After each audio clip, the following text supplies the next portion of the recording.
One, two, three, three, two, one. What the heck's bothering me? One, two, three, three, two, one. What the heck is bothering me? Nothing really is bothering me because we're live on We All Be TV. Just want to make sure you can hear my voice and understand the words coming out of my mouth. Understand the words that's coming out of my mouth.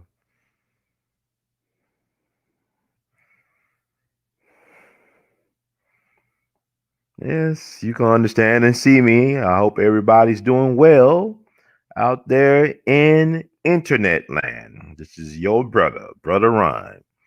What's the word with Brother Heard on We All Be News Free Dixie for the 21st century? News Free Dixie for the 21st century.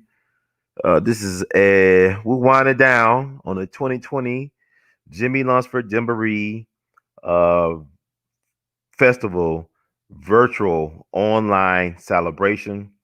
We had to do it all the way live online this year because of the pandemic, scam, whatever you want to call it. It is what it is. It's real. It is real. Okay. And this is Brother Ron. So, as I promised you all, I want 14 days of programming related to Jimmy Lunsford, black music, black culture, black excellence, black thoughts. Now's the time. And we're talking about today two movies. I want to talk to you all. We've been blessed this season with a lot of great movies about black people with black themes, black music, great soundtrack. And two movies I want to talk about tonight is Soul. Pixar produced Soul for the Disney, starring Jamie Foxx, ensemble cast, Felicia Rashad, Angela Bassett, Tina Fey, some other people, and also Sylvie's Love, a great movie on Amazon Prime. I believe like maybe that's the Love Jones of this generation. Maybe, perhaps, I don't know, because like Love Jones is very heavy theme in jazz. Jazz provides the backdrop for a story to be told that's about black love because black love matters. It still does. So we're going to talk about these movies, offer my perspective on these movies, and maybe later on have more shows that talk about these movies with other guests who've seen these movies, like we did with Ma Rainey's Black Bottom. I had shout out to Sister Angela Green Esquire for joining us on Sunday to really break that movie down, among other things.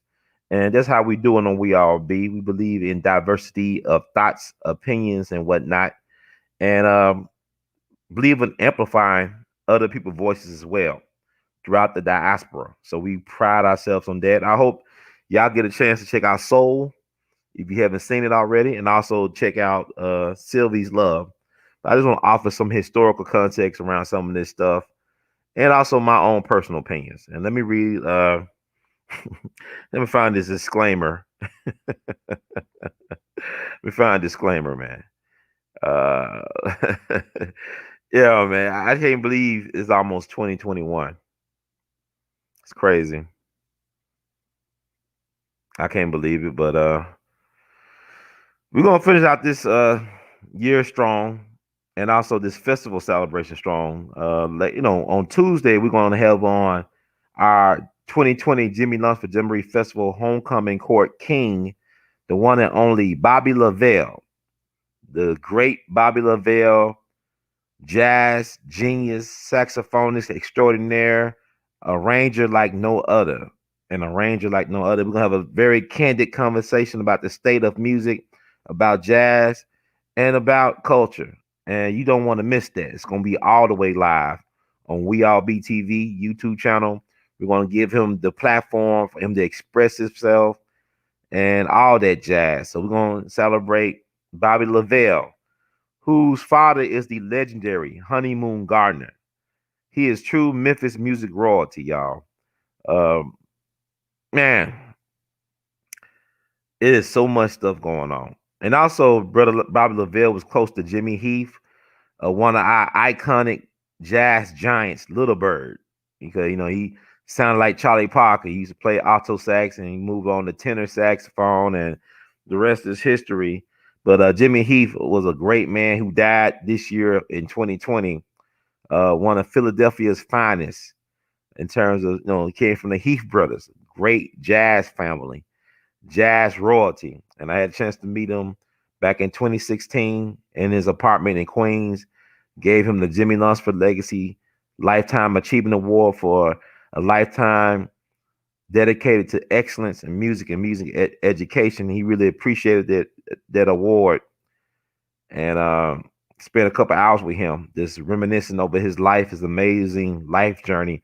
This man had a band, which he had in his band under his direction, Charlie Parker and John Coltrane at the same time.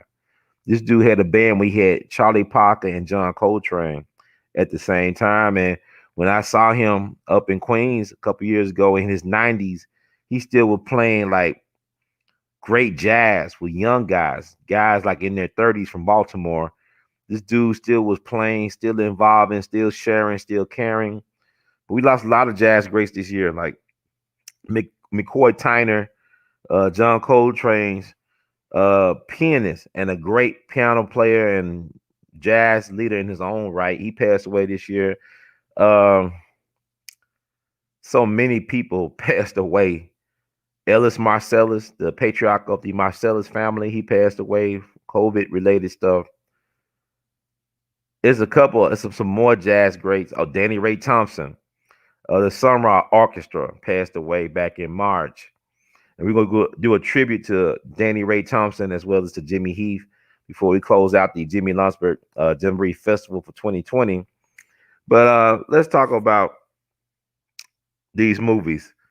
Sylvie's Love. And I saw Sylvie's Love on Amazon Prime. That's starring Tessa Thompson and also Namdi Asho. Was it Ashowoma?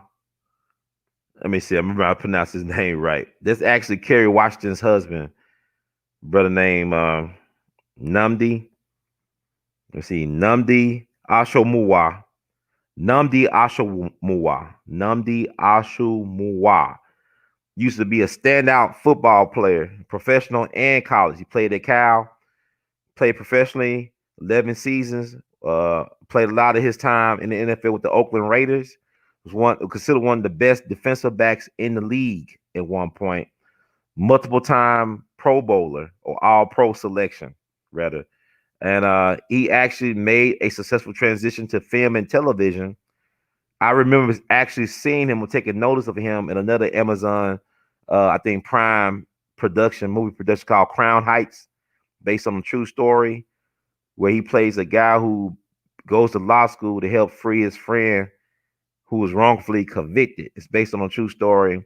And he really was a great lead in that one. He's a natural when it comes to acting and storytelling.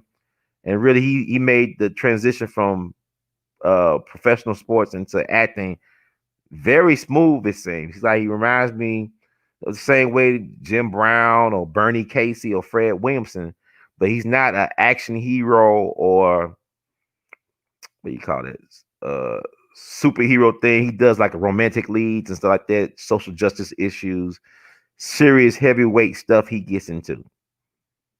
So I really enjoyed his work, and he really did shine in Sylvie's Love. He really did shine in that. Very enjoyable, very watchable. But I did have some issues with Sylvie's Love, so to speak. I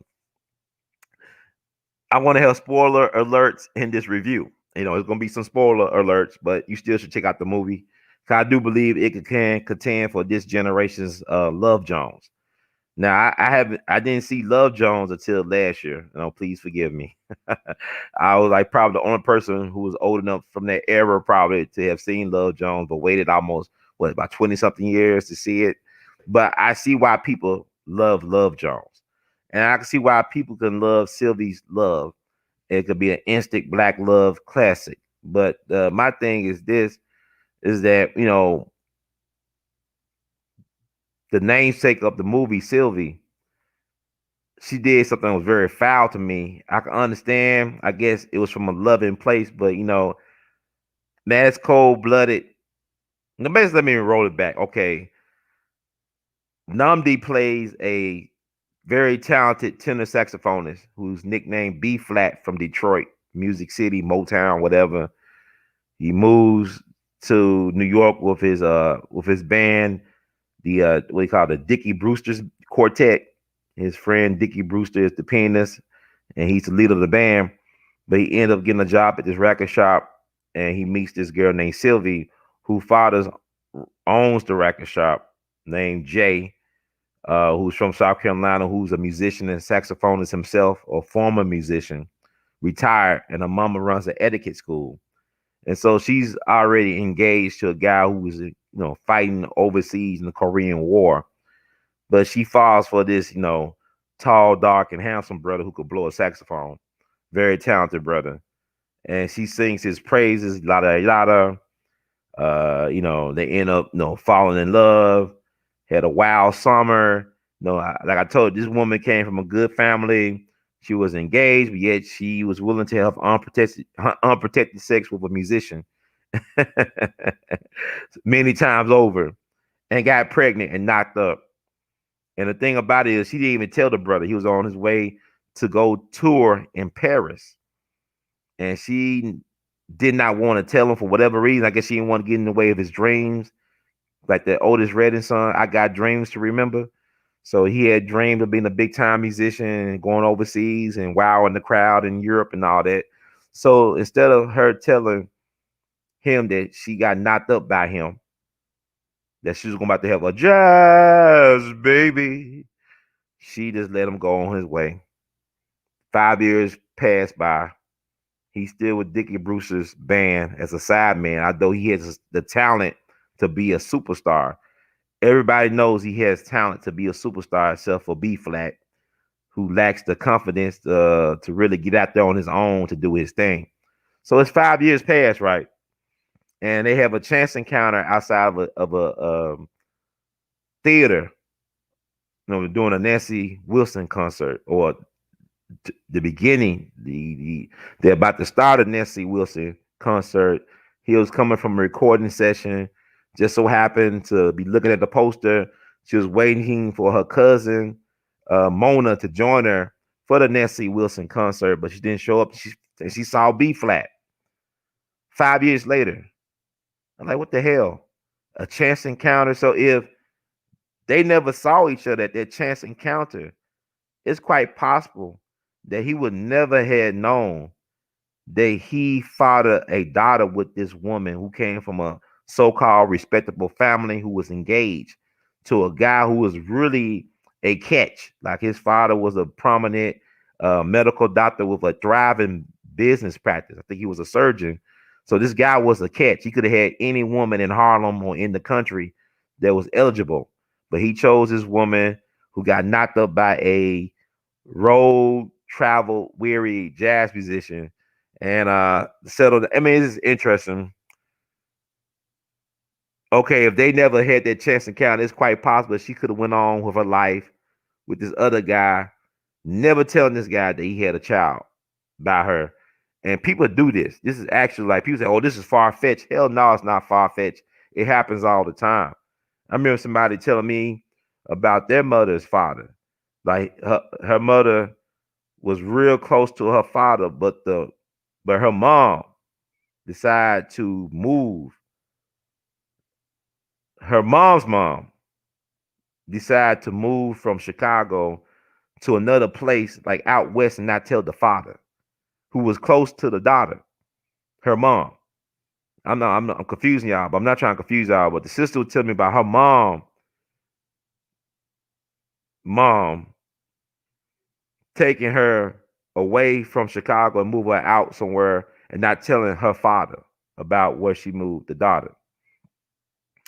Yeah, I probably confused y'all, but the father eventually found out where the daughter was moved to, and they continued their close relationship. But it took them a couple years to find out, because this woman didn't tell anybody in the family where she was actually moving to with the daughter. So this stuff can happen. Women can have kids and not tell the father and move on with their lives like it's nothing. Then you get a knock on the door 18, 20 years later, and you open the door, somebody look like you kind of whatever, got some of your mannerisms and saying, "You my father, you my pappy, you the daddy," you know. So this happened, but I mean, I actually enjoyed the movie because really, it's about the redeeming power of black love. To me, this is one of the things to me because I mean, she didn't really tell him. It was her father that told him about his daughter. It was her father, Sylvie's father, who was a jazz musician himself, who told that man that his daughter has his daughter. I'm confusing y'all. And he ended up dying of a heart attack. He called B Flat from the hospital and told him, "Hey, my daughter should have told you that she has your daughter." It's like a Tyler Perry movie. It's very redundant. One of them Tyler Perry sitcoms, but it's better dialogue, right? So she didn't even really tell him herself. It was forced on her, literally on her father's deathbed, to tell this man, "Hey, my daughter got your daughter, man. You need to holler at her." So I mean, Sylvie never really owned up to that, but in Sylvie's mind, she thought she was doing him a favor because she didn't want to ruin his chance of having a great career. But really, B Flat undermined himself the whole time because Dickie Brewster, the leader of the quartet he was a part of, was writing songs and arrangements with old boy. Ended up becoming very successful because he copyrighted the arrangements and songs and did not include B Flat on it. So he fell short once again. He stayed too long with the band to begin with. He had the talent. Even the lady became the manager of the band, known as the Countess, who is based on a real person known in jazz circles as the Jazz Barrenness. Pananika, the Rothschild lady, who is known as the Jazz Barrenness, the Countess and Sylvie's love is based on her.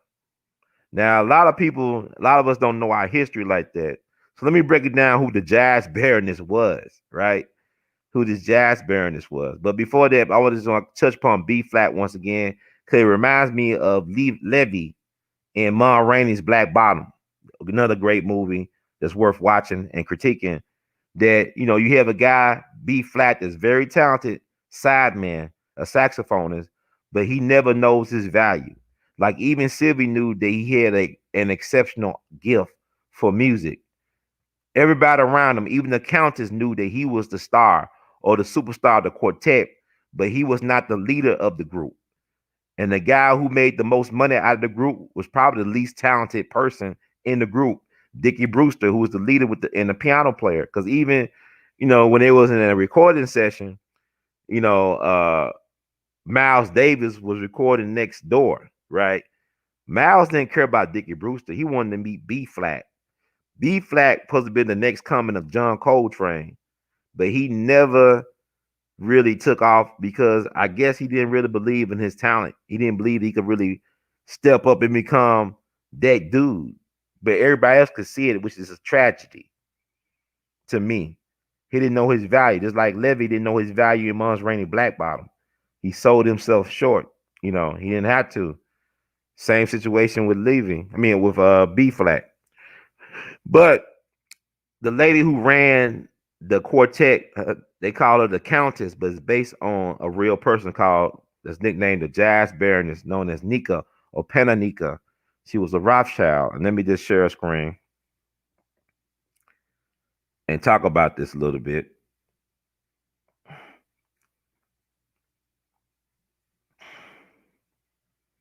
I hope everybody's doing fine. I can't believe, man, this year is going by so fast. Show the Barrenness. This is the Rothschild that was known as the Jazz Barrenness.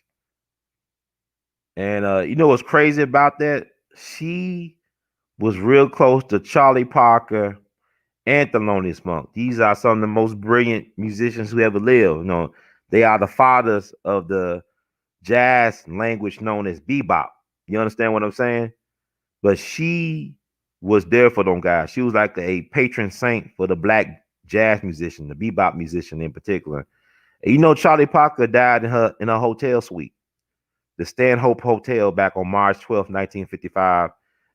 It's just the age of 34 years young. But the coroner thought he was 60 years old because his body was so worn out from years of drug abuse and just abuse. Charlie Parker wore he just lived himself out. He just wore himself out. So he died in her suite, which was a scandal because the hotel said we can't let you stay here. I know you're a Rothschild, and you got all the connections and stuff, but they just look bad. It's bad publicity to have a Negro die in your hotel room, on your hotel suite or whatever. So she also had Thelonious Monk die in her home in Weehawken, New Jersey, back on February 17th, 1982. No, she was really, really, really close to Thelonious Monk. She had two of these black guys die in her home years apart. I mean, is that a coincidence? What's going on here? But the Baroness was interesting because she really was a big Monk fan, right? She really was like his second wife. No, now Thelonious was married to a black woman named Nellie. He had two kids by her. This Nellie woman, and he wrote a love song to Nellie. But Nellie was okay with, I guess, the Baroness sharing Thelonious Monk. Cause Thelonious was interesting, man. Y'all need to check out that movie, the documentary called Straight No Chaser, that I believe was produced by not Bill, I said Clint Eastwood, who's a big jazz fan, the same guy who directed Bird, the movie about Charlie Parker, the biopic about Charlie Parker. Yeah, Clint Eastwood. He's a big jazz fan. But I think he helped produce a documentary called Straight No Chaser that talks about Thelonious Monk. It was like a reality TV show before it was a reality TV show. And the Baroness is in that all in that documentary. She was a big supporter of Monk. Like I said, she basically was his wife in a lot of ways. His second wife, helped with his business affairs, champion his music. Because a lot of people don't understand, Thelonious Monk is more accepted now than he was when he was walking around. Like, it's weird that people thought that Thelonious music wasn't that great. I mean, people used to pan Thelonious Monk because the way he played on the piano, he had a unique, unorthodox approach. He used a lot of dissonance in his compositions. He was unique, man. Like, he would, when he stopped playing and let the other people solo, he would just get up from the piano and start dancing, and then go back to the piano and start playing. The man was phenomenal with his head game. The guy really created the image of the bebop musician, of the modern jazz musician, because he was the one that started wearing the sunglasses in the building with the berets and the unique hats, and he had the stylish suits. Thelonious Monk was a unique character. Okay, he was his own man, but he paid the price for being an original. Because he had the unique sound. He knew who he was. Nobody played or sounded like Thelonious, and he was his own person. And it took him a minute for his sound to become commercially successful. Like, he said something to the fact that even if it take you 20 years to get an audience, never stop doing what you're doing. You got to be the tastemaker. You got to be confident in your sound and your ability to attract an audience. And eventually, he became one of the only one of five jazz musicians to appear on the front cover of Time magazine. You got Dave Brubeck, Louis Armstrong, Duke Ellington, Wynton Marsalis, and Thelonious Monk. They're the only five jazz musicians to appear on the front cover. I think it was Time magazine, if not Life magazine, but it's Time magazine, I believe. Y'all can correct me, because it's like do what you want to do, but I'm just putting it out there. And like I said, she really had a thing for Thelonious, this Jazz Barrenness lady. Find a picture. Yeah, man, it's been a long day. That said, let me just jump on here a little bit and share some information.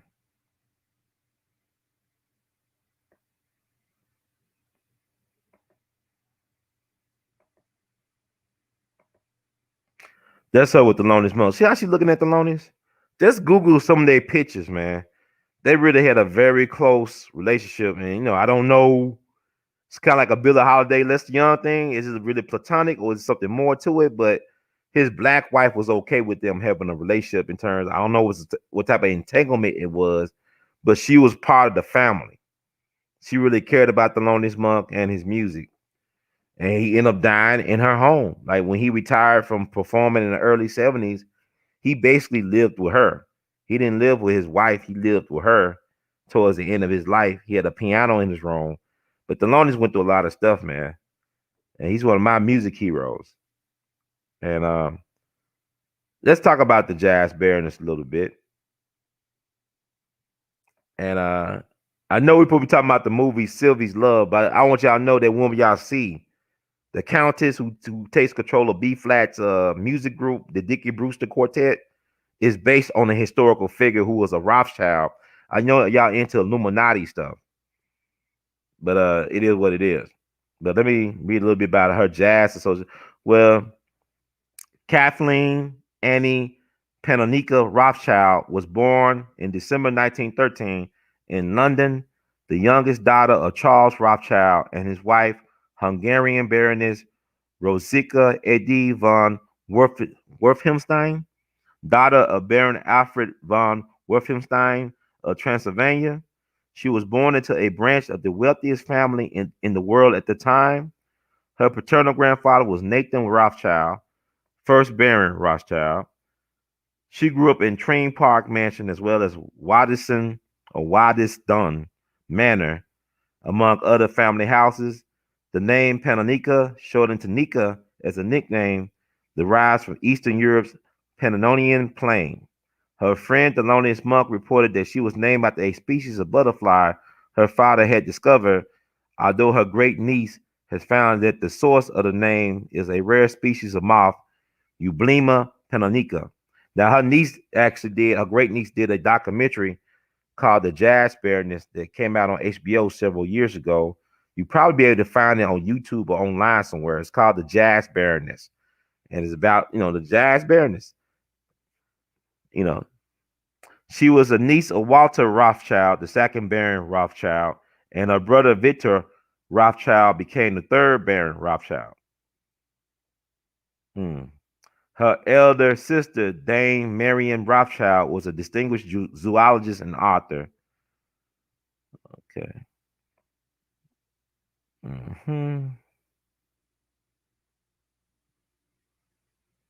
Interesting life. In 1935, she married French diplomat Baron Jules de Cornenswater, later a free French hero. In 1937, they bought and moved to the Chateau des Abondants, 17th century chateau in northwest France. They acquired from the family of American banker Henry Herman Harges, who acquired the chateau in 1920 from the Duchess de Vallombrosa.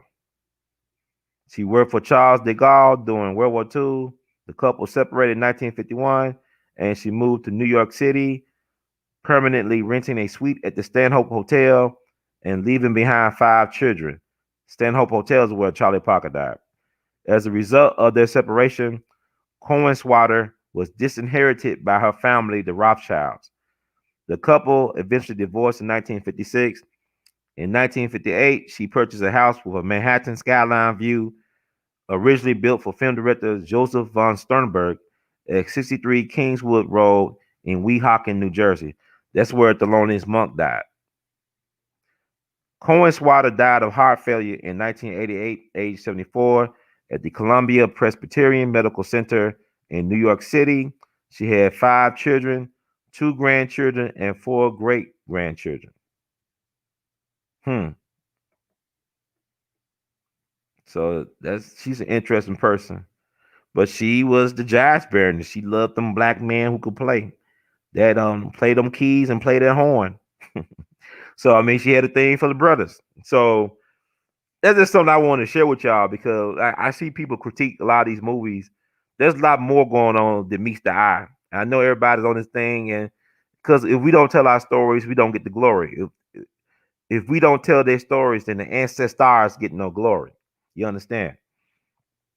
But yeah. But I enjoy Sylvie's Love. But it made me wonder, how many of y'all think that women actually do that? That women will have a child by a man and not let the man know for years, if at all, that they have a biological kid out there. Like I said, it happens. It can happen. Uh, I'm gonna read some more about the Jazz Barrenness and her involvement in jazz, so y'all can understand. You understand what I'm saying?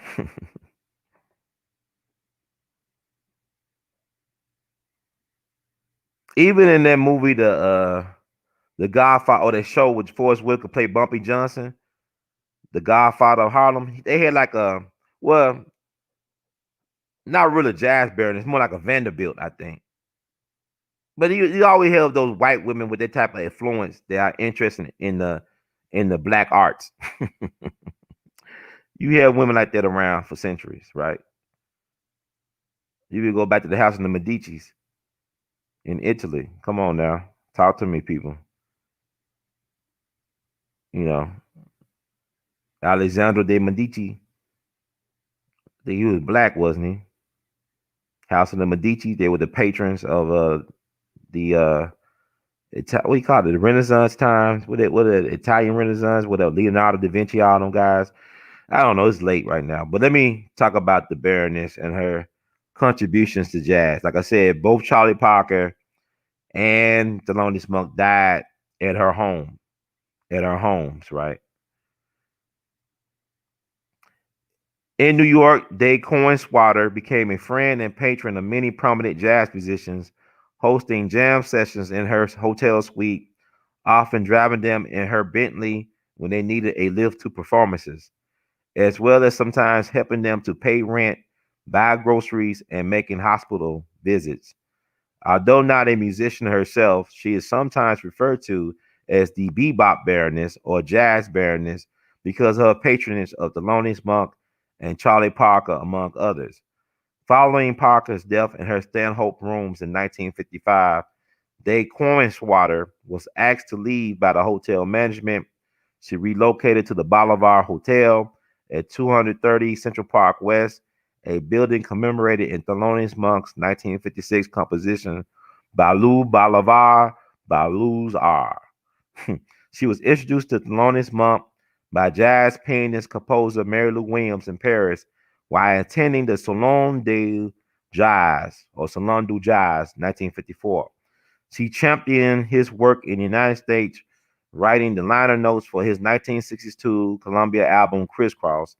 She even took criminal responsibility when she and Monk were charged with marijuana possession by Delaware police in 1958, spending a few nights in jail. Day Coinswater, or the Jazz Baroness, was sentenced to 3 years in prison.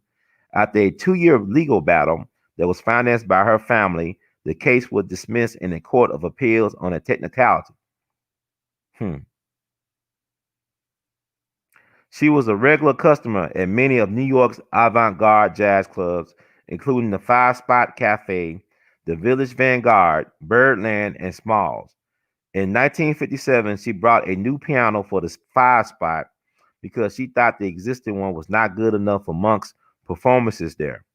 During the 1950s, she was licensed as a manager by the American Federation of Musicians. Her clients included Horace Silver, Hank Mobley, Sir Charles Thompson, and the Jazz Messengers. After Monk ended his public performances in the mid 1970s, he retired to Day Coinswater's house in Weehawken, New Jersey, where he died in 1982. She used her inherited wealth to pay for funerals and burial grounds for several jazz musician friends, including Bud Powell, Sonny Clark, and Coleman Hawkins. So she was a real patron saint of the music, and she took care of the people who produced the music. So that's interesting. It's fascinating. And also, the person who lives in her home now in Weehawken, New Jersey, is none other than jazz great Barry Harris. Barry Harris is still going strong. This man is in his 90s. He's like 91 years young, just had his birthday. And before the pandemic hit, he was doing these amazing jazz workshops in New York. You can look up an article that was written about it and I think the New York Times.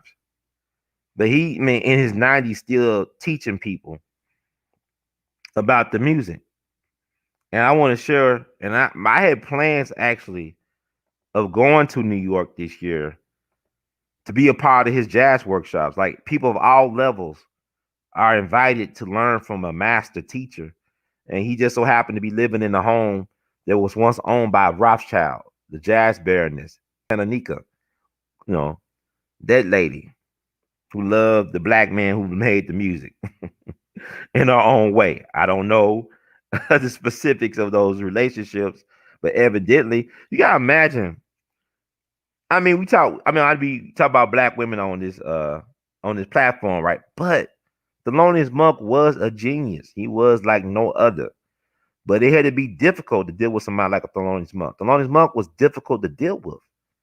So I couldn't imagine. God bless his woman, Nelly. She was a saint because he's Thelonious Monk. Thelonious Monk was known for a guy that could stay up for 2 or 3 days at a time. You know, just be playing music, just be out, been playing music at all times, of hours, just doing stuff, right? And then he can sleep for a couple of days. Like he'll be up and you know playing and be active and energetic, and then all of a sudden he won't speak to you for days on end. He might say just 2 words for like several days. I mean, he had all type of them. I don't know. It's like he had some mental issues. Whatever. He been through a lot of stuff. He been beat up by the police. See, no, the Jazz Barrenness was a rider, right? They went, you know, he was about to perform at a club in Baltimore, the Comedy Club in Baltimore, one time, and the police, and I think Delaware. That's Joe Biden. See, Delaware is like Mississippi of the North. That's Joe Biden land. That's Biden land, right? So he got beat up real bad by the police with a blackjack. And the Baroness was ride or die. You know what I'm saying? She stuck with that man, bailed him out of jail, took them criminal charges, beat it in court because she had deep pockets and connections because she was a Rothschild. She was a Rothschild and she was willing to ride for Monk, man, protect him. So, but Monk's like he had some issues going on. I don't know if he's bipolar or what. You know, I think he was on all type of drugs and whatnot. But he had, I don't know, man. But you got to think about, he went through a lot of stuff with the music, man. He stayed true to himself. He paid a huge price for that because, like I said, it was not received commercially for a long, long time. Like people that love his music will book him into clubs. Sometimes nobody will show up to the clubs. That's hard to believe today. Because Thelonious Monk, to me, I love Thelonious Monk. I'm gonna tell you, well, when I first started listening to Thelonious Monk about 20 something years ago in college, I was like, what the hell is this stuff? But then you start listening to it and listen to it, and everything he did really made sense. And I think a lot of time people trying to dismiss him was because his stuff was really, it was unique, it was sophisticated, and it was hard to play. It really forced you to really be committed because, like, a lot of people would dismiss his work. A lot of them couldn't play it, but the folks who championed his work from the get go, like a Coleman Hawkins, like a Charlie Parker, like a Dizzy Gillespie, they knew that he was the real deal genius. That's why a lot of people dismiss his work because his work was high level. Thelonious Monk is the most recorded jazz composer behind only Duke Ellington. Duke Ellington wrote way more music than Thelonious Monk. Duke Ellington basically wrote thousands of songs. Thelonious Monk probably, compared to that, just got a handful compared to Duke, but his stuff is so unique that you don't even realize that you listen to Thelonious Monk music today when they have a commercial on TV, or when you listen to or when you watch your favorite late night show. A lot of times they're playing Thelonious Monk music. You don't even know that. You don't even know they're playing his music because it's now so mainstream.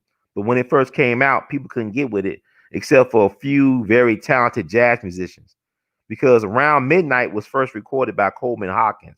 Coleman Hawkins is the father of jazz saxophone.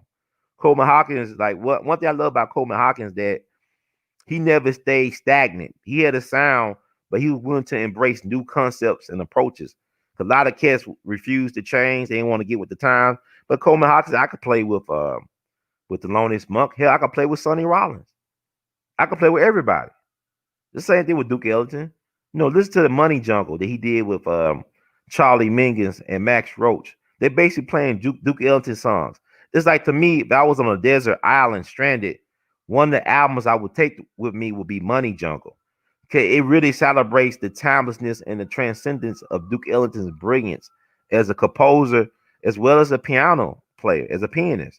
I mean, these guys are his music children, and also they're young enough to be his children.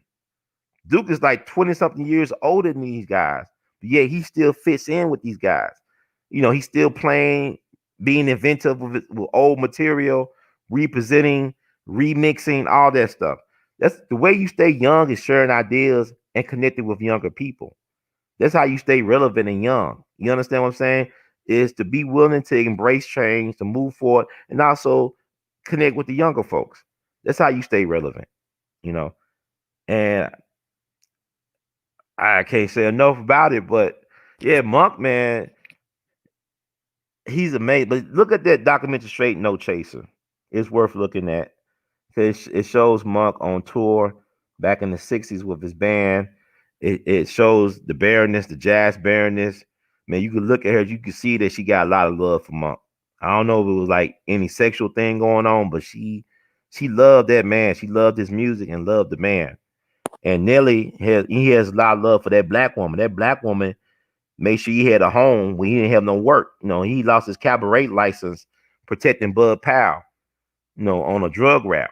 So in New York back in those days, you had to have a cabaret license to play anywhere that served alcohol.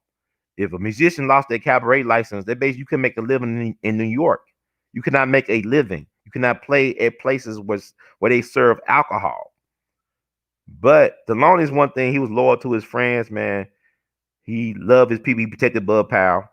Um, and Barrenness protected him a lot of ways. He had a lot of other musicians looking out for Thelonious Monk. Like my friend who passed away 2 years ago. I lost a lot of people over the last 10 years. I have lost a lot of good people that I had came across. I had the good fortunes of coming across. Dr. Randy Weston. If y'all know who Dr. Randy Weston is, go Google him up. He's amazing. He died 2 years ago around Labor Day weekend of 2018.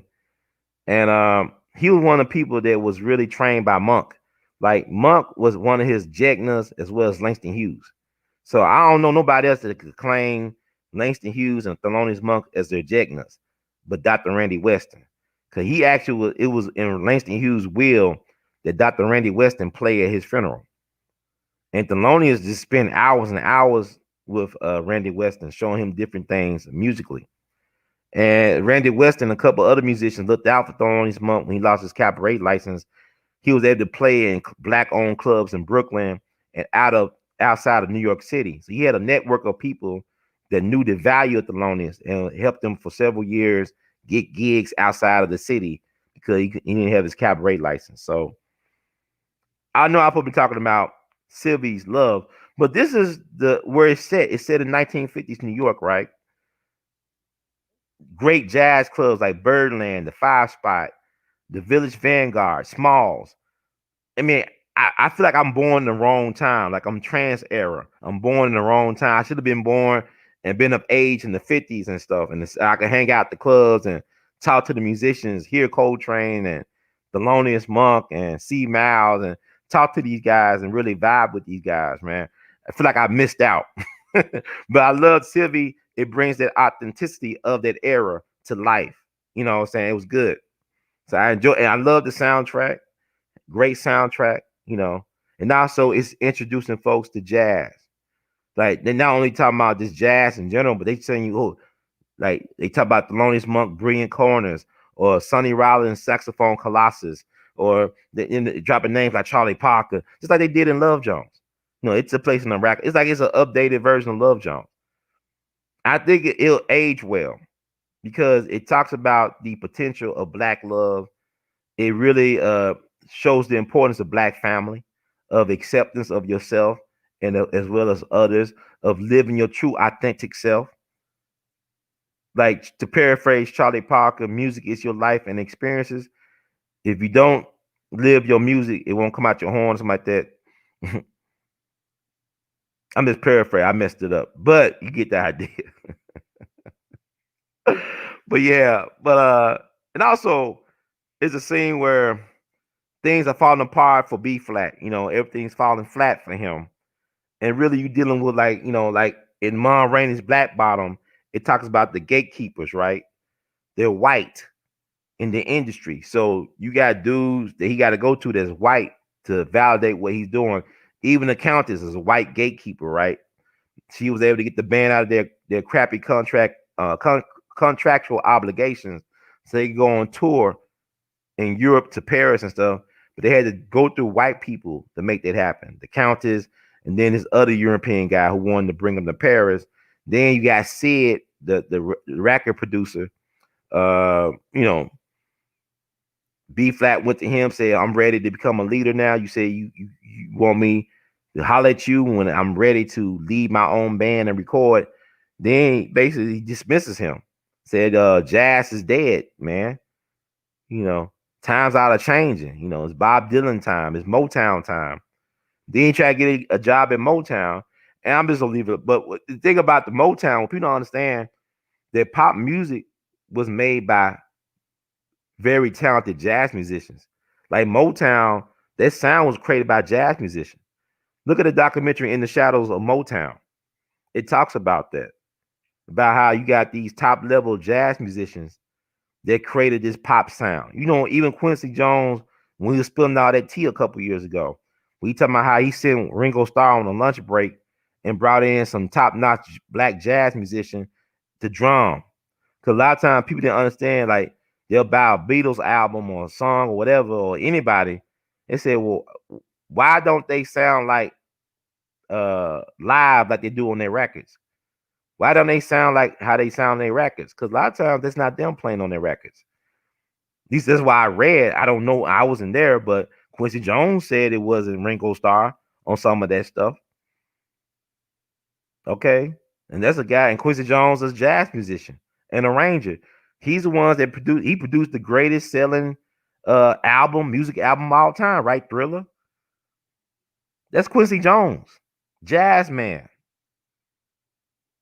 Count Basie, Frank Sinatra, Lionel Hampton, that Quincy Jones produced that album. That's why it sound the way it sounds. Cause he had the ear of a jazz man that produced it. So Sylvie's Love. Check it out. Then let me talk about Soul. I got soul, you got soul, we all got soul, right? The movie. I thought it was interesting. I thought it was good for what it was. It's a Disney movie. So you know it's gonna have subliminal messaging and all this stuff in it. And it's a Pixar produced movie. And a lot of times, those type of animated movies have all type of different layers of meaning. Like it got something for everybody. But like depending on your age and your experience in life, it could read to you differently. You might receive something different from it. And it's one of those movies that you watch it over and over again, you'll always get something new out of it. That's Soul. And Jamie Foxx, I mean, he's very talented. I liked him in the lead, but the movie was misleading in terms of who was the lead, right? Because Jamie Foxx, you see the trailer, you see Jamie Foxx, you might see him as a ghost, but nobody don't see no cat as the lead. So really, on some level, it talks about the emasculation of the black male.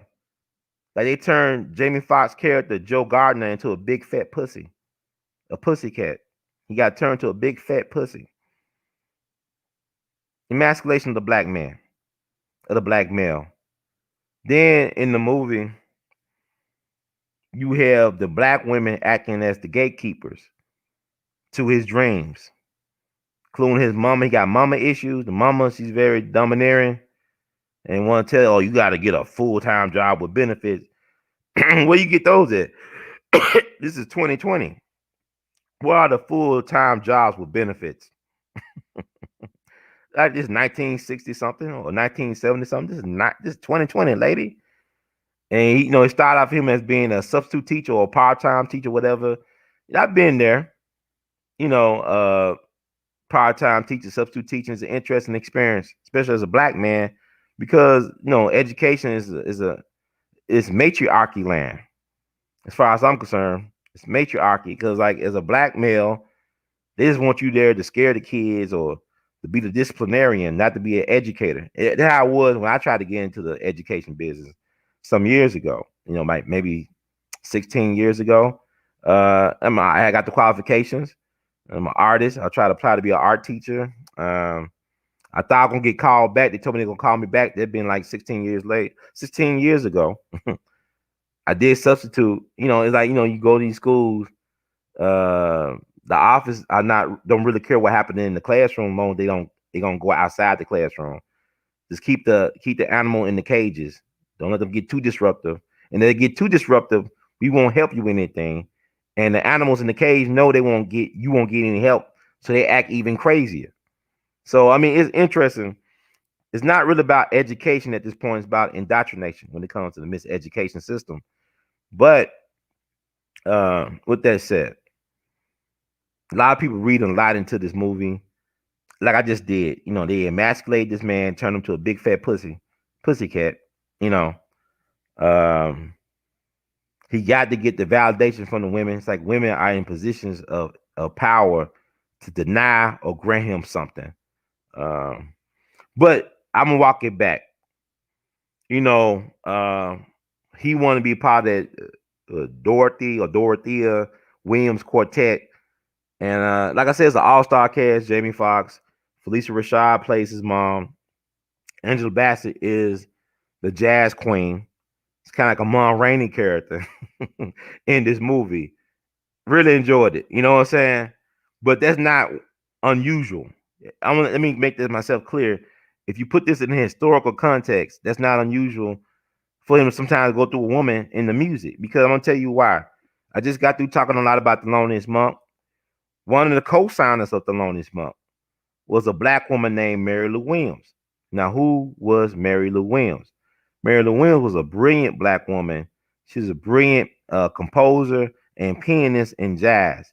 She actually was born in Atlanta, but was raised in Pittsburgh.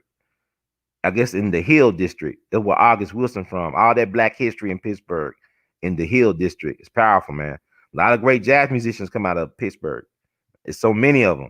Father Earl Hines, Art Blakey, Billy Strayhorn, Billy Eckstein, Mary Lou Williams, Earl Gardner, Ahmad Jamal. That's Miles Davis' favorite piano player. So many come out of Pittsburgh. So many. So it's not just New Orleans. It's not just Memphis. It's not just Chicago. Wherever black folks get it, we are magical. So I brought up Mary Lou Williams because she was the one that could be called the mother of bebop, of a modern jazz, whatever, because the jazz musicians used to meet at her home to run ideas. Like, she was co-signing. I mean, hey, like Charlie Parker, Dizzy Gillespie, Bud Powell, Thelonious Monk, all the jazz guys used to come to her home to discuss the music, the theory behind the bebop, as well as Minton's Playhouse too.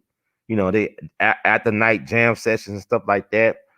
But it was Mary Lou Williams that connected Thelonious Monk to the Jazz Barrenness in Paris. Like I said earlier, I think I read that earlier. So Mary Lou Williams was very proud. And also Mary Lou Williams used to live in Memphis back in the 1920s. Her husband at that time was from Memphis, named John Overton Williams. He was a saxophonist for the Annie Kirk band.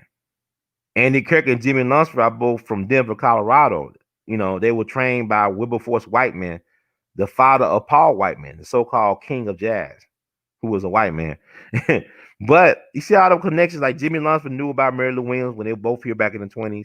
He used to play cards together and pick up, used to, do gigs and stuff with Mary Lou Williams, from my understanding.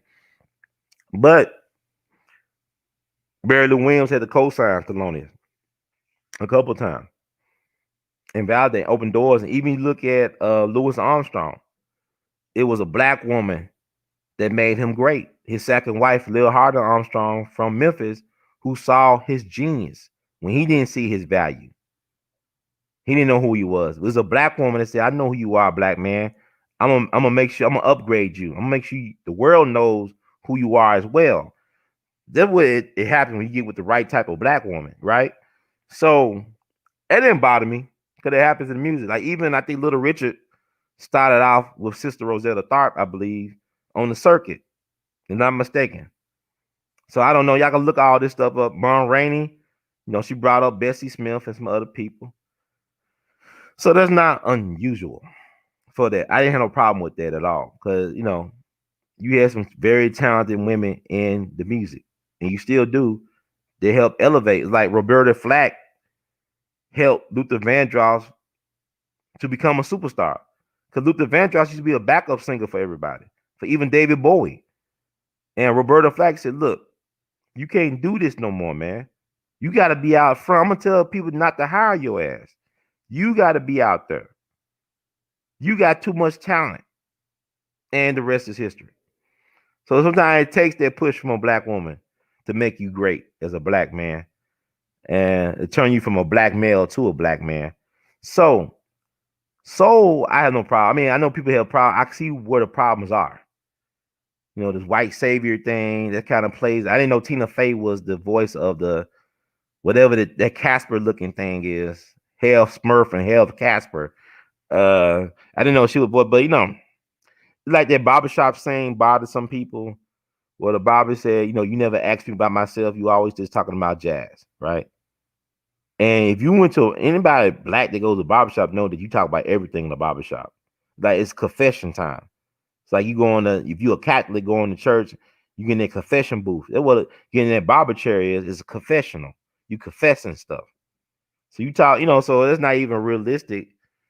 About like, if like the guy, if you've been going to that guy for years, because that's sacred to trust somebody with your hair.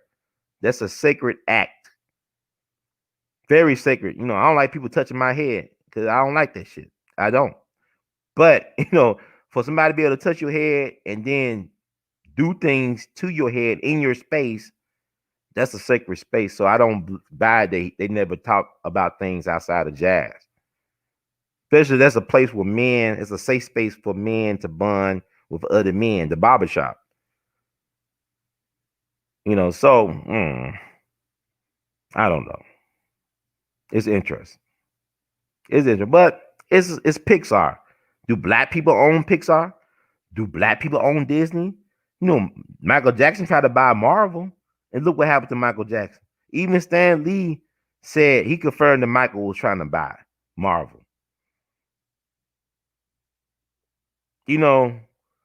We as black people are only limited by our will and imagination. That's the only thing that limits us. So, I mean, it's like I don't expect too much out of this. I mean, I don't know. American Skin, interesting. I will watch it. I'm going to support it, but I don't expect it to change the world. I don't expect the Judas and Black Messiah, a Messiah movie about Fred Hampton and the snitch William O'Neill is going to change anything, especially when you do the research. I mean, I ain't looking for no movie to educate me. I'm not looking for no movie to liberate me. I got to do the hard work in liberating and educating myself and free myself from my confines of soft bigotry or low expectations. That's an individual task. That's a village task. So Sylvie's love and soul should be looked at along with Mom Rainey's Black Bottom. You should look at these movies. And I could say more about stuff, but I'm not going to say more about stuff. I think I'm going to get out of here. I just make sure I did provide some content for you all, as promised. Okay. Thank you, Sister Teresa Walker.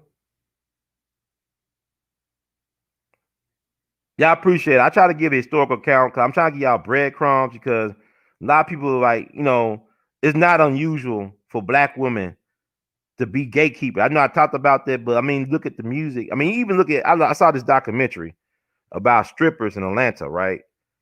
And people talking about, these rappers were talking about, we want our songs to be broke at the strip club. Because when when a stripper chooses your song, when they shake their ass to your song, that means you got a hit before it gets on the radio. That's the power of black women. They the queen makers. It's like in that show P Valley. They showed that how the dude wanted his music to be broke in at the strip club and for the strippers to choose it. He couldn't force it on them. They had to choose it. It's like you digging for oil or something. They had to shake it. So I mean, black women are very powerful. You know, tastemakers. You know, thank you, Sister Teresa. Appreciate it. We love you madly.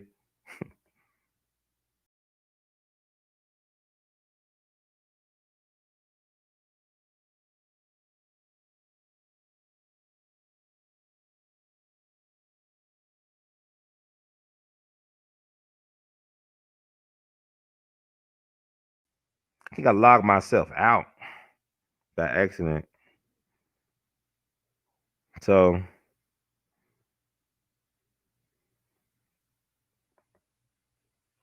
yeah, I appreciate y'all receiving this, man. Yeah, I look forward to hearing you. Like I always appreciate the feedback. Sometimes I've been kind of off right now. It's a weird time to be alive because my energy is weird because I'm tired and energetic at the same time. Like I'm trying to push this stuff out. I mean, there's a lot of things to be on my mind that I don't want to get out there. And I thank y'all for supporting it. Yeah.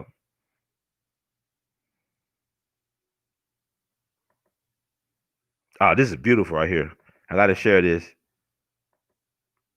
Black man, pussycat, majority of the movie. Yep. White woman, boss of his body. Black man, catch 22. Yep. Because the thing was called 22. All these subliminals, man. Y'all woke, as they say. Yep. Cause I keep on thinking about, that OJ thing got me thinking, what happened to OJ. I don't believe he did it at all. But you can't name one person in history that did something else. Can you think of any other black male celebrity that been accused of killing white people? Can anybody think of any black male celebrity outside of OJ that's ever been accused of killing white people? I mean, even with the Bill Cosby thing, they killing Emmett Till for less, and you want us to believe that he was raping white women back then, doing Selma? They're killing black dudes just for looking at white women. Reckless eyeballing. They're putting people in mental institutions for not getting off the sidewalk for 2-year-old white kids. So it's interesting.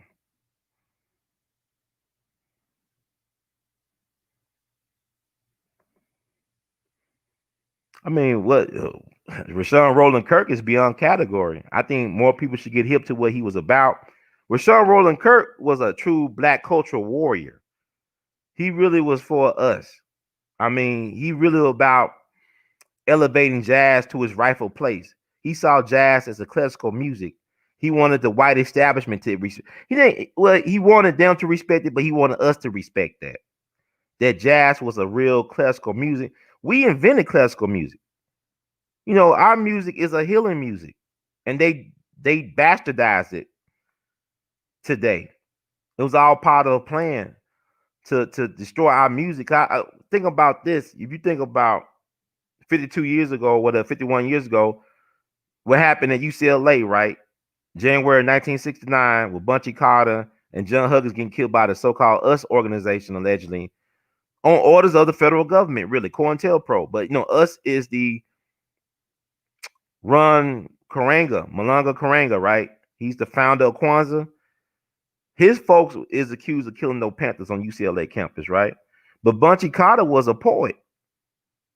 And he was just 26 years young. And you think about the people that getting killed today, these rappers, they're 20 something years young. Like I like Little Baby and the Baby. I like them. They're very talented, but what are they really saying to electrify the masses? They're not a threat to nobody. They're only a threat to themselves and to their community. I mean, your words create worlds, right? And they young and they influential, but by the time they learn about how this thing really goes, they're gonna be irrelevant. Like their time's gonna pass. They're right now, they're hot right now, but their time is going to pass. But we need them to be woke right now and speaking that hot fire like a H. Rap Brown or a Kwame Torre or a Fred Hampton or our Prentice Bunchy Carter. They ain't gonna happen. You see how they twisted up Pac? Pac got messed up in the game, and they took him out of here at 25. So Rashawn Roland Kirk, he overstood who we are as a people. He was blind, but he was not blind to the truth of who we were as a people. There's a documentary y'all should look at of Rashawn Roland Kirk. I don't know if it's still on Amazon Prime, but check out some stuff on Rashawn Roland Kirk, man. He's really amazing. The man could play horns, several horns at one time. Man was a very talented, brilliant musician. And I think he did a TV show back in the day to showcase the brilliance of jazz music along with some other black musicians like Charlie Mingus. We don't talk enough about Charles Mingus. I love Mingus, man. I love Mingus. I know people talk about Geminis and Virgos, music geniuses, but damn, we got some great Taurus. Man, our Tauruses we represent, man. Because Mingus is a Taurus. Duke Ellington was a Taurus. Ella Fitzgerald, a Taurus. Robert Johnson, a Taurus. A lot of Tauruses be represented in the music game. So, but yeah, maybe I don't know when Rashawn Roland Kirk was born, but now he's a righteous ancestor that made some. He died doing what he loved to do, which was create amazing music. Creating that music basically killed him at that high level.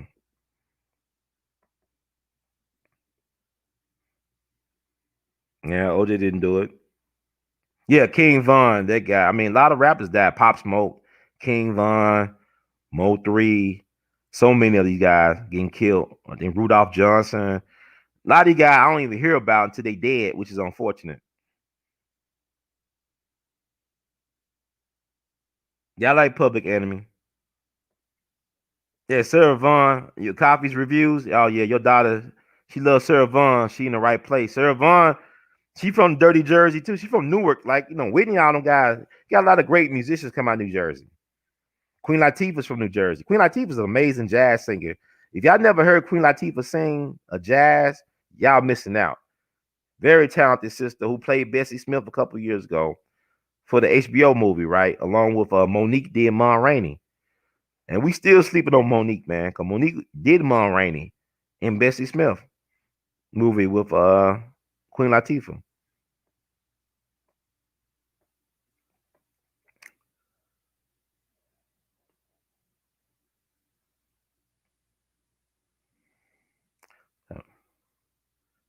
See,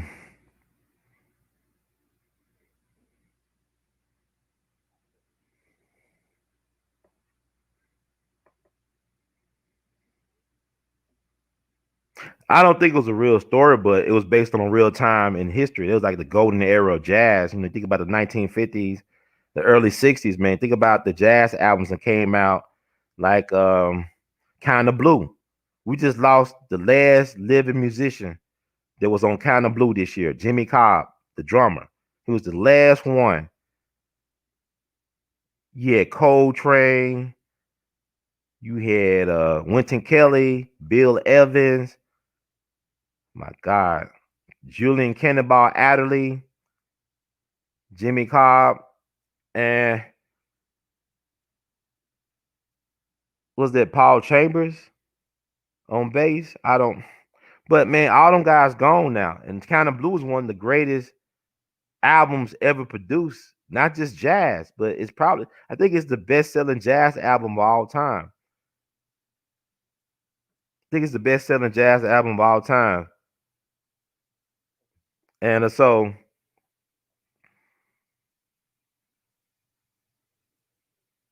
you had John Coltrane, Giant Steps, like because the movies take place in the late 50s. I mean, like I think it's from 58 to 63. Because like Sylvie cousin ended up going to Washington D.C. for the March on Washington for Jobs and Freedom, and she met, they met whatever Mona and her. So it's from 58 to 63.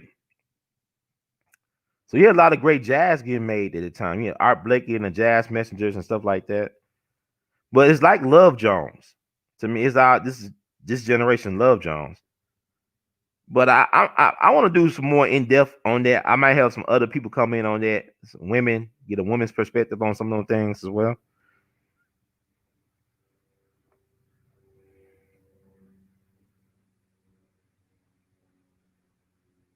Okay.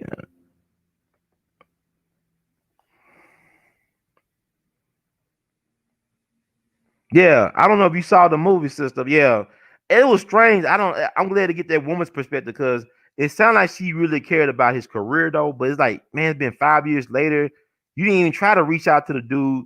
Then you kind of just so happen to see him outside of this theater that you about to attend this Nancy Wilson concert, and y'all just pick up where y'all left off, and you never tell him about the child. Your father on his deathbed had to remind you, or not remind you, but he told him it wasn't her. So I mean, I think it's like, how can we trust each other, baby? You know, saying you don't tell me anything, but it happens more than people think, probably.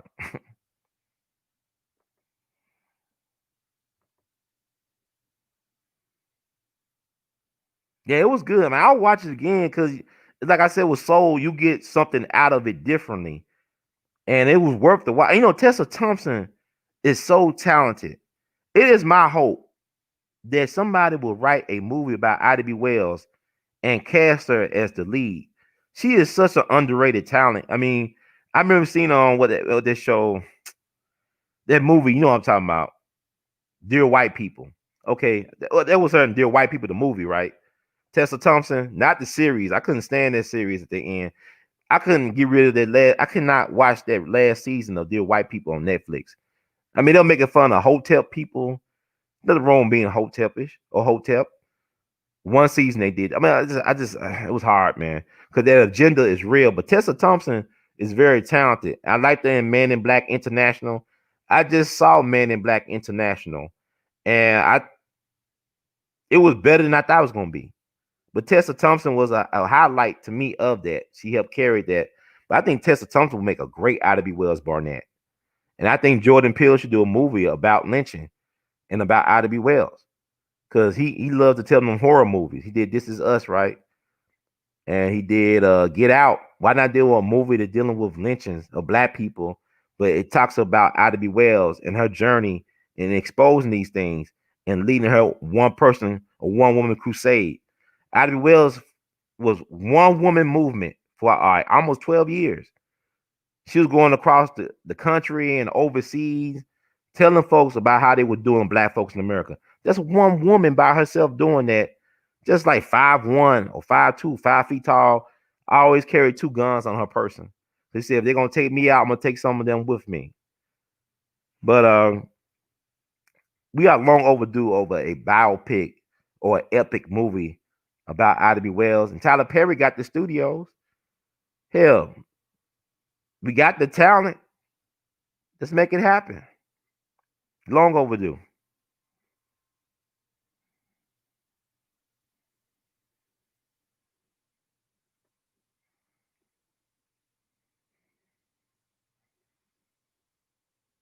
Okay, Jane Griffin, the first Suge Knight. Why don't you tell the story? See, like right now, we really don't have no excuse why we can't tell these stories. We don't need no Steven Spielberg or no Hollywood to tell our stories. Think about what Oscar Mashal will be doing right now, the father of black cinema. He was making movies on one take. He didn't have enough money for a budget to keep on doing reshoots and edits. You understand what I'm saying? We need to start thinking like that. What will Oscar Mashal be doing with an iPhone? What will he be doing with just an iPhone?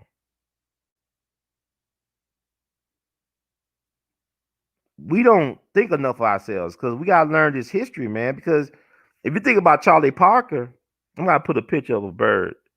I love Charlie Parker. This year is his centennial. I'm not even talking about the movies no more. But they mentioned Charlie Parker throughout the whole movie on Sylvie's Love, right? Because the dude at the auto plant asked the brother, "You ever get a chance to meet Charlie Parker?" He said, "No, he died before I got there." See, the movie is set from 1958 to 63. Charlie Parker died March 12th, 1955, at the home of the Jazz Barrenness, the Rothschild lady, right? Um, see this picture of Charlie Parker. Also, I talk about Barry Harris, right? Barry Harris is right now, he lives in the home of the Jazz Baroness. She left that home to her mansion in Weehawken, New Jersey, where Monk died. but he's a master teacher, right? He's from Detroit. He just turned 91 years young. He leads this huge, massive jazz class that's free to the public. I guess you could donate what you want. He welcomed musicians at all levels of competency and all ages to come out and learn how to play themselves through their own instrument. Man is brilliant, and I wanted to see him this year, but COVID hit, and I hope he does well. I hope he lives to be over 100 years old, and I look forward to meeting him one day. But Barry Harris, he lives in that mansion now. She left it to him, and but he leads these big, large, like jazz workshops up in New York City. And y'all gotta check out a New York Times article that came out, I think either last year or this year, about his efforts. I think it was earlier this year, around what's it up? The 65th anniversary of Charlie Parker's death. Because Charlie Parker died March 12th, 1955. But I think it's around it. But y'all, Barry Harris, he's a living legend. And we lost so many jazz icons this year, a lot of them. So y'all should check it out. Let me see. And what's their website? BarryHarris.com. And I think his thing is his learning style is ethos or ethos. And he breaks it down. He said, enter here to listen, to learn, to understand. T is to give and to grow. And for two, the H stands for heighten and enlighten the minds. And O of all is the challenge. And towards this goal, we will S strive in oneness. So it's ethos or ethos. That's his acronym. I'll read again. E is for enter here to listen, to learn, to understand.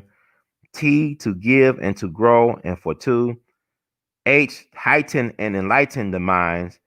O of all is the challenge, and towards this goal we will S strive in oneness. So that's his teaching methodology.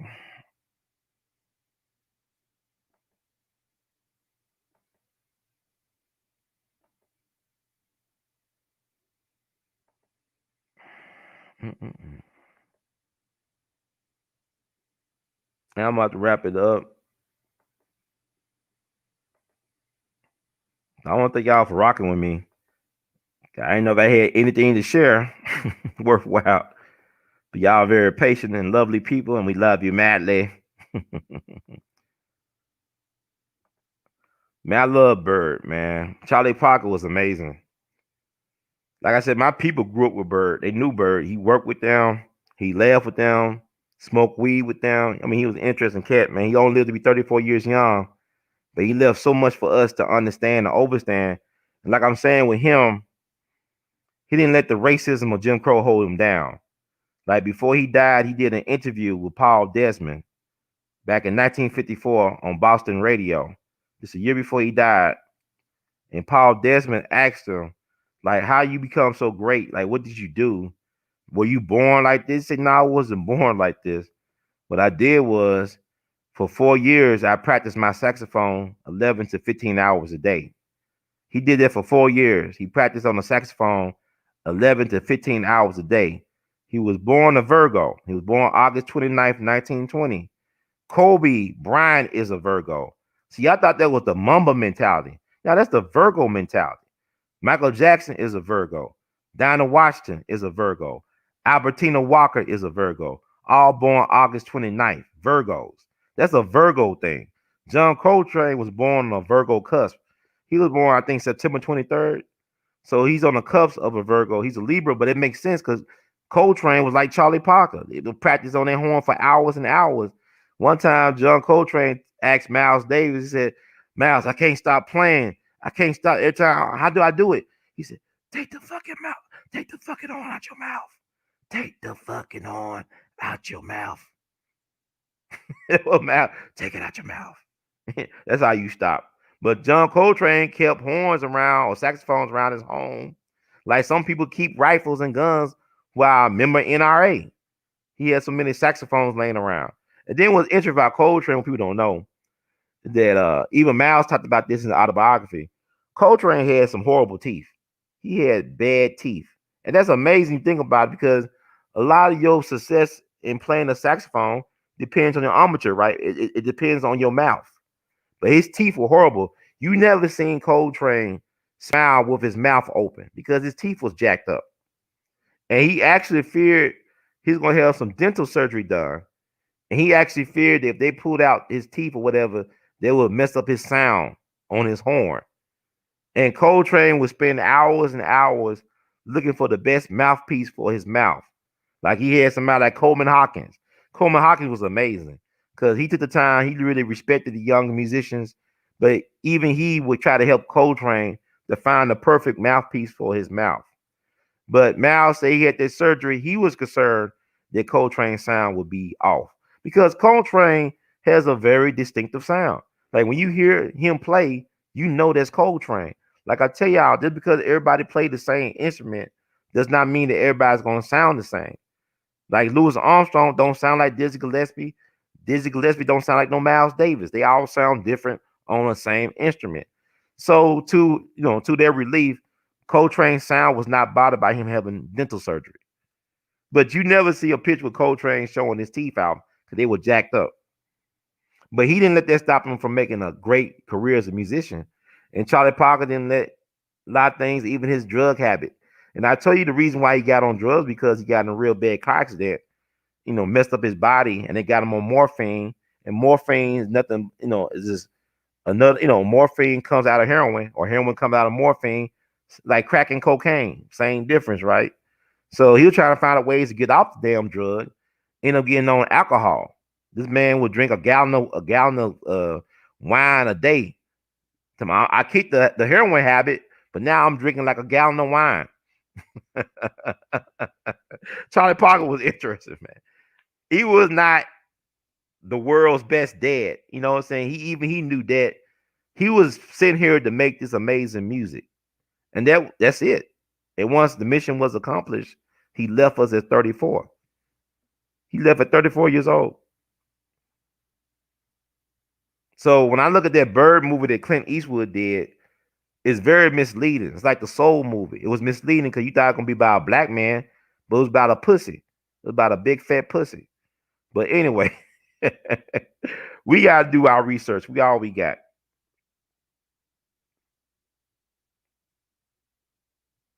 We all we got. So I want to thank y'all for taking the time for coming on here. Was Charlie Parker the one? Now that's Lester Young. That's Billie Holiday's guy. They call Charlie Parker Bird or Yardbird, but Bird for short because a lot of different stories about why he called him Bird. He loved chicken. He loved to eat chicken. There's a story that his band was on the road. Somebody hit a chicken on the road. He said, "Well, stop. Get that Yardbird." He took it to a woman's house. She cooked it for him. So Charlie Parker loved that chicken. He didn't want to go to waste. I guess a one man's roadkill is another man's dinner, And also, this is something that people don't know. Well, there was a place in Harlem called Jimmy's Chicken Shack, right? It's called Jimmy's Chicken Shack. I think Charlie Parker used to work there, play there for chicken or something. But guess who were the dishwashers there at one point? Malcolm X and Red Fox were dishwashers there back in the day when Malcolm was Detroit Red, I think, and Red Fox was St. Louis Red or whatever. They were both dishwashers. See, Red Fox and Malcolm X were close when Malcolm was hustling. So they both work at Jimmy's Chicken Shack, and Charlie Parker used to play at Jimmy's Chicken Shack. I believe Art Tatum, the great Art Tatum, actually played there as well too at one point. But people talking about, well, he's a teacher. Like in the movie Soul, the Jamie Foxx character, Joe Gardner, his star pupil was not a black person. It was like some Asian, Hispanic, Latina hybrid. But here's the thing. Black people, we are the master teachers of the universe. We are the master teachers, the first parents of humanity. That's always been our role.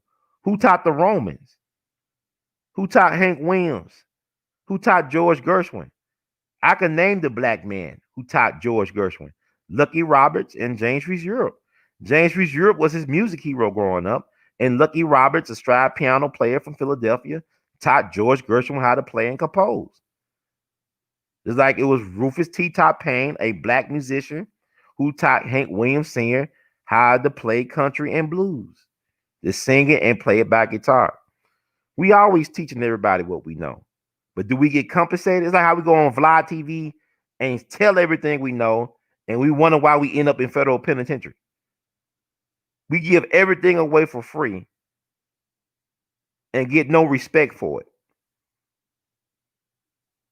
So now, but Prez was Lester Young, and Charlie Parker was called Bird. But both got Kansas City connections, because Prez became really famous when he hooked up with the Count Basie band back in the 1930s. But I love Prez sound, and Prez came from a very accomplished family.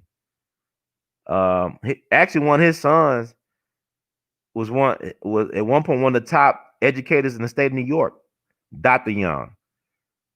His son became one of the top educators in terms of policy in the state of New York. So Lester Young is an interesting dude. Y'all should check out on YouTube one of his last interviews. If Lester Young was on the Breakfast Club, it would went viral. But there was no Breakfast Club radio show, let alone Charlemagne the God back in 1950s. But he did an interview before he died. He was saying all type of MFs and stuff. I love it. Cause it was like poetry.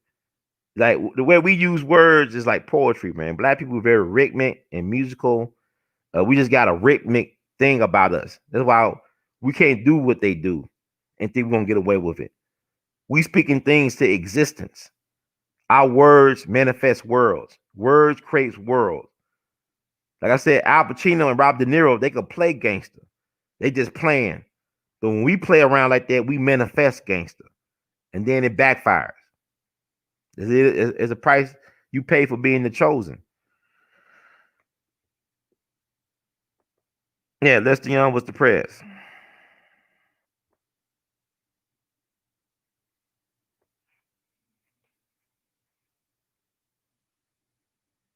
Black people. I don't know how I remember this stuff. It's my curse. It's a blessing and a curse. But y'all can look it up. But like I said, a lot of things I be behind because man, it be like a lot of stuff on my mind, man. I remember anniversaries and this happened this day. And it's a lot of stuff I gotta deal with. Like, I'm not trying to be funny. Cause a lot of times people like, man, Ron don't call me back or he don't answer right away. I'm just trying to deal with being me. I know everybody got their thing going on. I got a lot of stuff going on, but I try to be as helpful as I can. That's why I do shows like these. Cause I want to share what I know because anything can happen at any time. And it's not about me at the end of the day. This is just a temporary experience. It's not going to last forever. So whatever my problems I'm going through is just temporary, like the seasons. I just found out today, or I guess yesterday, that one of my classmates from high school passed away from COVID-19. And God bless the memory of Jonathan Craig, man. Like, I ain't talked to him in years, but he was one of the people I remember. He was always laughing and smiling. He was funny. He was naturally funny. Like, you know how Dick Gregory would say that the people who are the funniest you ever heard in your life are usually like your family and friends. It's not that comedian you see at a stand-up club. It's usually somebody in your family that gave you the biggest laugh. And Jonathan Craig was one of the dudes, man.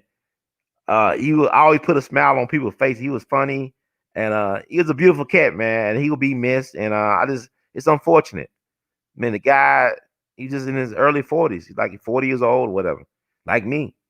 But I noticed in my class, a lot of us are dying. A lot of the black men are dying, and the women are actually looking better as they get older.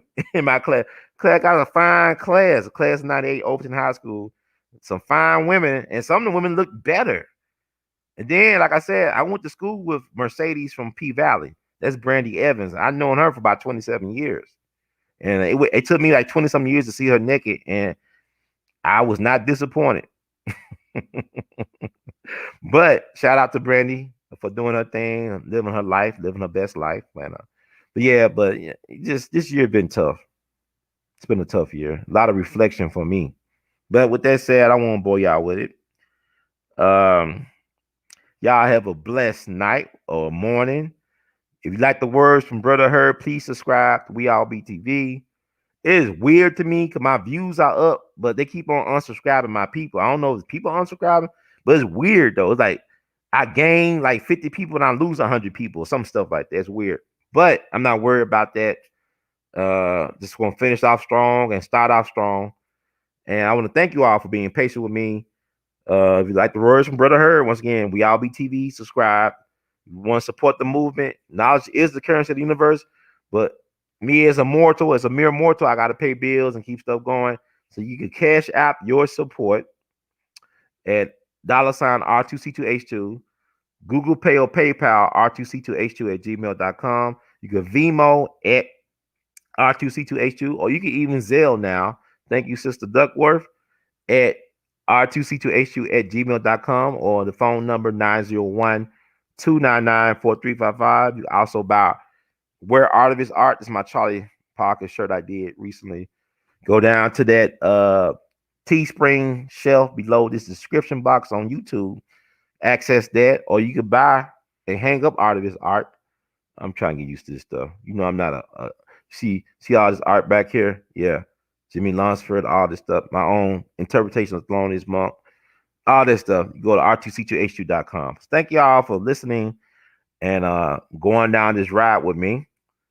And in the words, I think I read the disclaimer right. Did I have anything to disclaim? Let's see. I got a great show for you all later on today. Hope y'all come back later on today and check it out. But disclaimer, the views expressed by hosts and guests on the We All Be TV platform are not the official views, opinions, beliefs, or perspectives of We All Be News or the We All Be Group Incorporated.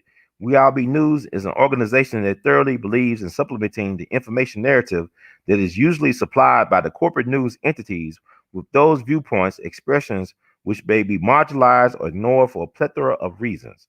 We are about informing the general public on alternative perspectives as it relates to news and information, and letting the general public be the ultimate judge in deciding on how to use said information.